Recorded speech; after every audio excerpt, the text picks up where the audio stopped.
It's amazing how much one person can make a difference in this country. Ever since the installation of Joe Biden into the White House, it's been a rapidly developing dumpster fire. We've gone from being a respected world leader to an international joke. We have questions whether or not the peace that was brokered in the Middle East can last as Biden seeks to back the terrorist Death to America crowd in Iran. But nothing signifies the dumpster fire that is the Biden administration, more so than the crisis at our southern border. Trump, who had largely solved the illegal immigration crisis, is now seeing all that hard work being undone by Joe Biden. Joe Biden, who, like Barack Obama, is putting migrant families back into cages. And according to a report by Project Veritas, these migrant families are also being housed under bridges. And yet the Democrats want to say that is humane and dignified treatment of migrant families instead of giving them actual beds, rooms, the ability to go outside and play for kids, PlayStation, entertainment, TV. That was inhumane. Putting them in cages and having them sleep under bridges, that's the Democrats' definition of humane. And I start to wonder if the reason why the Democrats are such effective liars is simply because to them, they're not lying. They're just using a different dictionary than everybody else. And of course, the Democrats have no interest in solving the immigration crisis at our southern border because they view illegal immigrants as basically labor subsidies for their donors. Get people who can't demand actual federal minimum wage into the country, get them into a job where they have to work for less than the federal minimum wage. And if they ever decide that they're going to leave that job, well, then that employer will call ICE and have them shipped back. They're basically trapped as slave labor. And we all know from the Democrats' history how much they love their slave labor. Now, the immigration crisis at our southern border was largely solved under President Trump. The building of the border wall and the zero tolerance policy signified to everyone south of the border that we will not tolerate illegal border crossing. Therefore, they had no incentive to come. If they knew that paying human traffickers who were going to rape and brutalize them and their children would result in them just being sent back to their home country, well, why bother to make the trip? Yet with Biden signifying that he basically has an open border policy, well, the human smugglers and the cartels are back in business. Human trafficking is up. Rapes and deaths of migrants making their way to this country are up. And we now have kids back in cages, just like we did under the Obama administration. It's amazing. And yet the Democrats want to say this is a dignified and humane treatment of migrants. That this is what effective leadership looks like. Really. That is really sad. So let's go ahead and compare for a moment the difference between how Biden is handling migrant families, or illegal border crossings, and how Trump handled it. And then let's see who really provided more dignified and humane treatment. So let's go ahead and take a look at Biden. Tell us more about the conditions of the facility that the Biden administration has given the press access to, and talk about what some of those immigrations and customs officers are also saying, because we just heard that really powerful moment when the officer is like, I'm a dad too, and this pains me.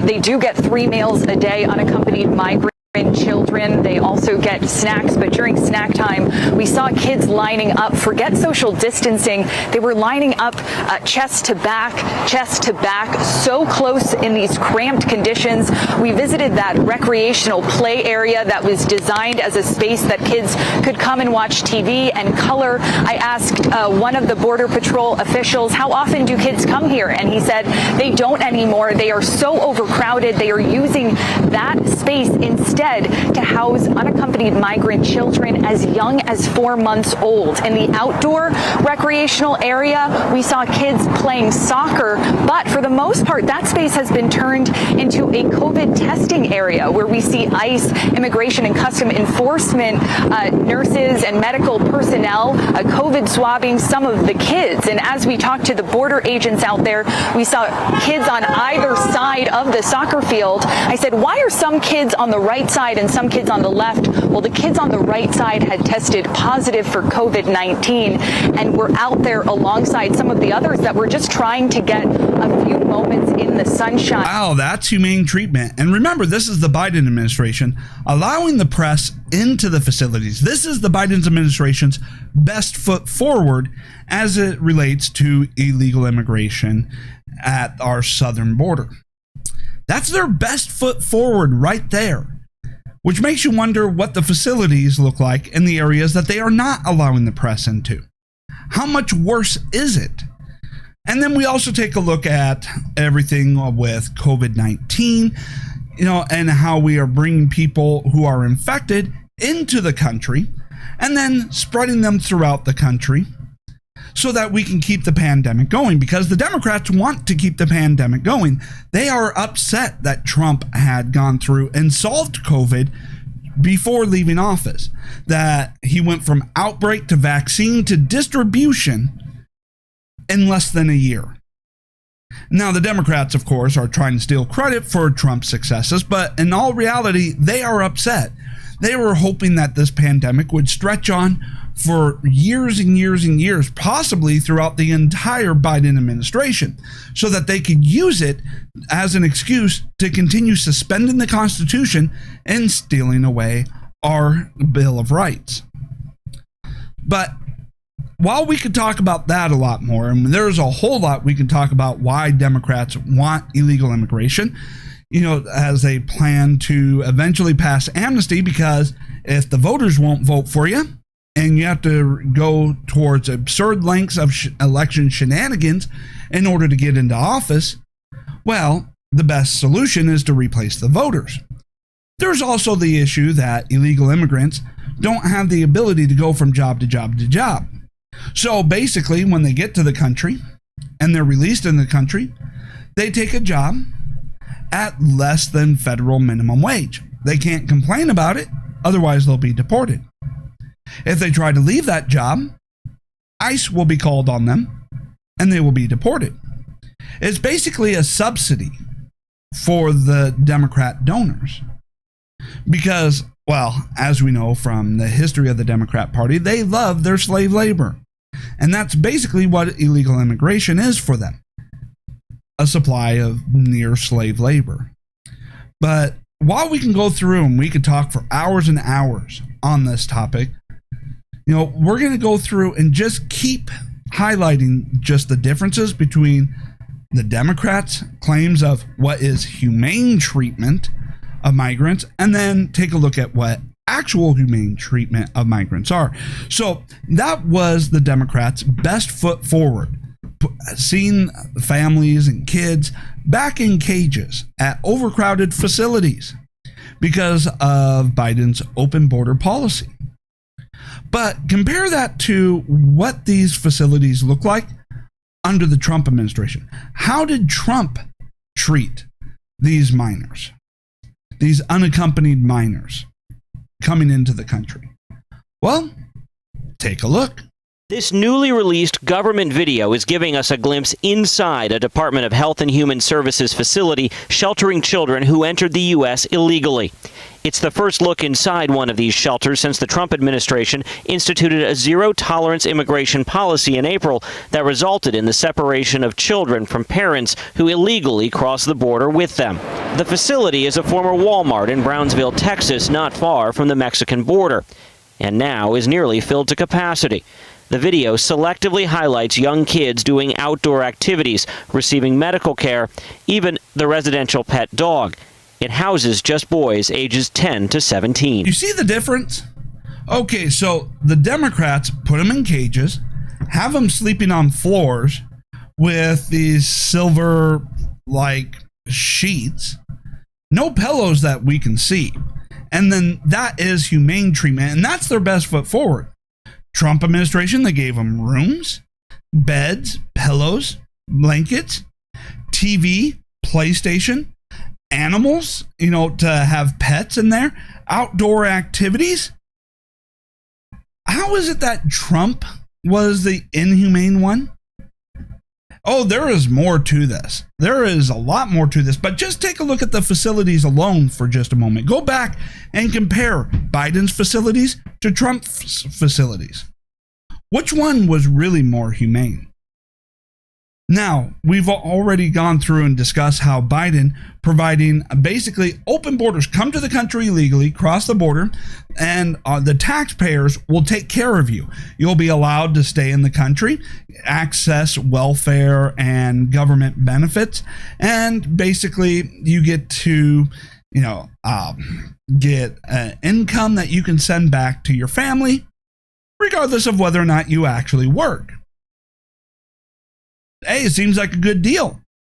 That's why we're seeing a massive flood and influx versus Trump saying, hey, don't even bother making the trip here. We're just going to send you back. And as a result of Biden's open border policy, we have seen that the business of the cartels and human smugglers jump and rise significantly. They're back in business, along with all the rape, murder, and child endangerment that comes with it, which is another reason why Biden is inhumane and a dumpster fire, because he doesn't care how many children are raped and murdered and mutilated coming here, just so long as once they get here, they support the Democrat agenda. And we have seen the results of the dangers in which kids are put in as a result of Biden's open door policy, because Biden's open border policy basically tells all the parents and all the families south of the border, come to America, the door's wide open. So they're going to pay these cartels and human smugglers their entire life savings to get here. Now, as they make the trip here, they'll find out that their kids are being held for ransom for more money than what was agreed to. Either pay it or your child dies on the way here. And yet the cartels and human smugglers are still in business. Amazing. But we have seen them coming across the border, and we have seen the dangers in which they put kids in, as what was captured on this footage. And that disturbing video showing these two young girls being dropped by smugglers over the wall to the U.S. side. Now, thankfully, both are doing fine this morning. Our chief White House correspondent, Cecilia Vega, has more on this story for us. Good morning, Cecilia. Hi, Robin. Good morning. This is especially frustrating for the agents on the front line as they are up against sophisticated human smuggling operations, traffickers preying on migrants. How many people need to be raped, mutilated, and murdered for the Democrats to finally get a clue that their policies are horrible before they actually start putting human beings first?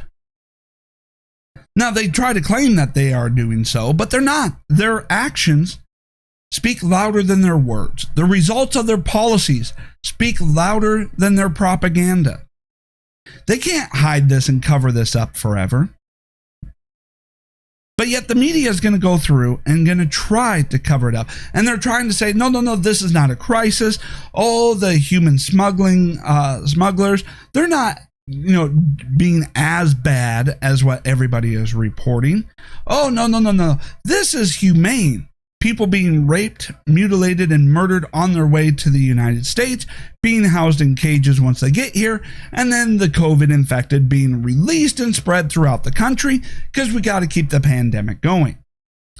That's the Democrats, and that's basically all their policies. That's basically how all of their policies work.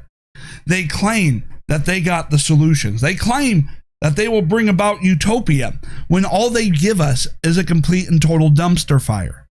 But of course, we're not allowed to talk about it. We're not allowed to talk about anything. If you try to talk about this on YouTube, YouTube will censor and remove your videos.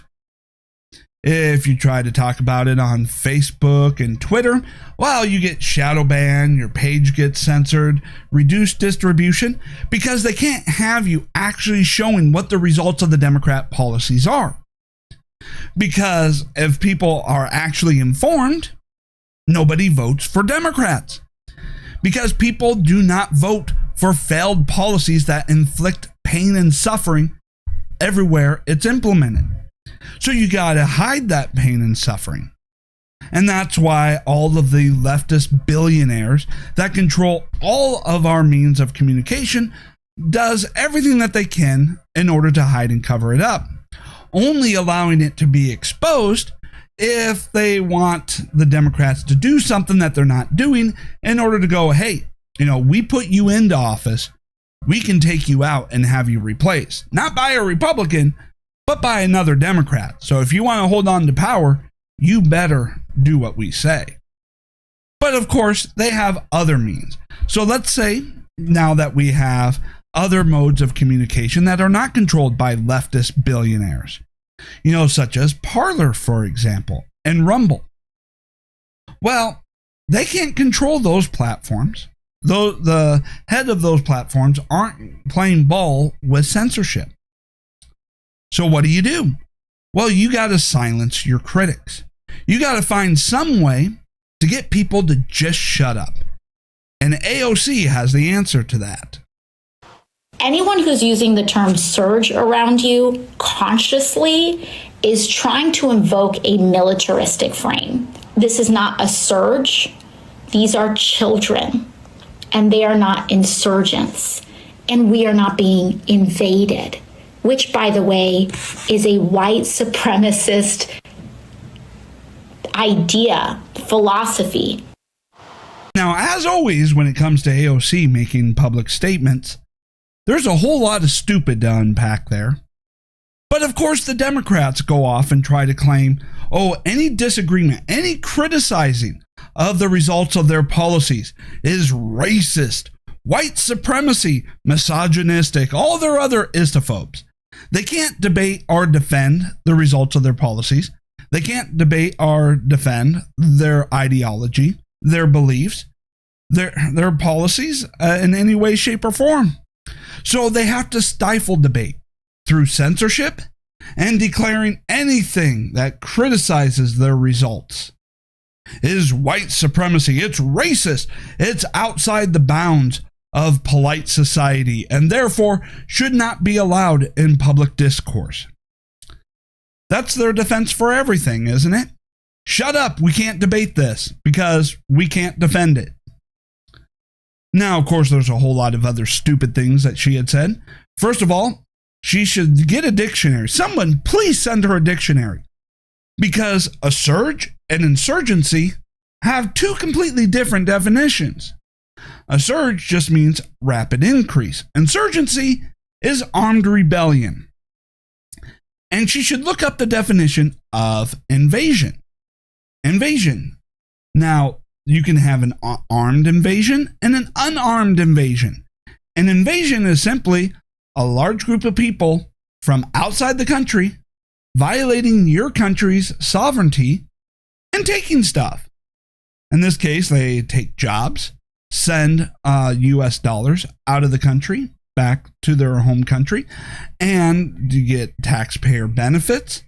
They're basically going through, no, you know what, invasion doesn't even involve them taking stuff. It just involves a large group of people violating your territory in large numbers. That's an invasion. So it doesn't need to be armed. Get a dictionary. You're in Congress and you're dumber than Joe Biden. How the hell does that happen? How can you have someone dumber than Joe Biden with a large social media following who goes out and says a lot of the dumbest, most ridiculous things imaginable? And she defends it all by saying, well, she's a woman of color, therefore any criticism of her is racist. I am so sick and tired of the left screwing everything up, screwing up the country, inflicting harm on the American people, and getting away with it by just claiming any criticism is not allowed. It's racist and therefore can't be part of public discourse. So we've seen the difference between how Biden handles illegal immigration and how Trump handled it. And I ask you, which one was actually more humane?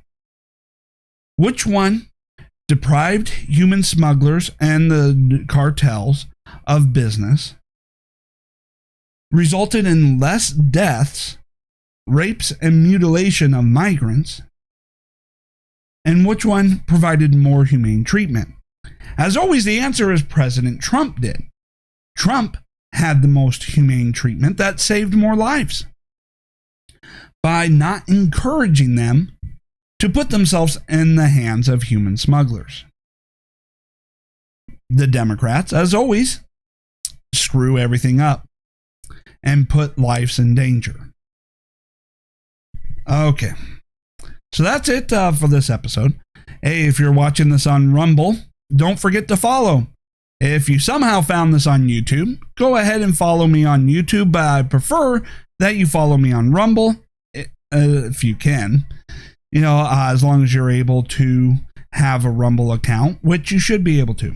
If you are listening to the audio version of this show, go ahead and follow the podcast. You know, hit subscribe to the RSS feed. It's free. It doesn't cost you a thing. All right. And don't forget to follow me on social media, more specifically at Parler, at Johnston Show. Thank you so much. And I will be back again soon.